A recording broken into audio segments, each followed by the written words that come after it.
বন্ধুরা দেখো, এই যে দেখো আমাদের ছাদ বাগানে এই যে আম গাছে দেখো আম ধরেছে। তো তোমাদের বলে রাখি, এটা হচ্ছে কাটিমন ভ্যারাইটির আম গাছ। মানে এটা কিন্তু 12 মাসই ম্যাঙ্গো, মানে 12 মাসে এটা সবসময় ধরে।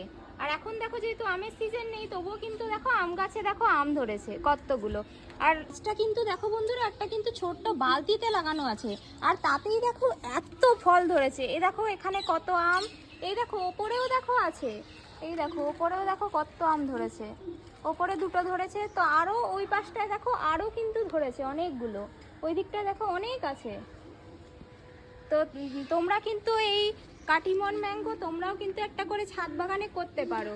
তো অসময়ে দেখো কত আম ধরবে। আর এর পাশেই দেখো একটা এই যে আপেল গাছ, এটা কিন্তু হরিমন 99 আপেল। তো তোমরা কিন্তু এই আপেল গাছও ছাদ বাগানে একটা করে করতে পারো। আমাদের কিন্তু প্রথম এই বছরই প্রথম ফুল আসবে আপেল গাছে। তো ফুল আসলে তোমাদের সঙ্গে শেয়ার করব। তো আজকের মতো টাটা।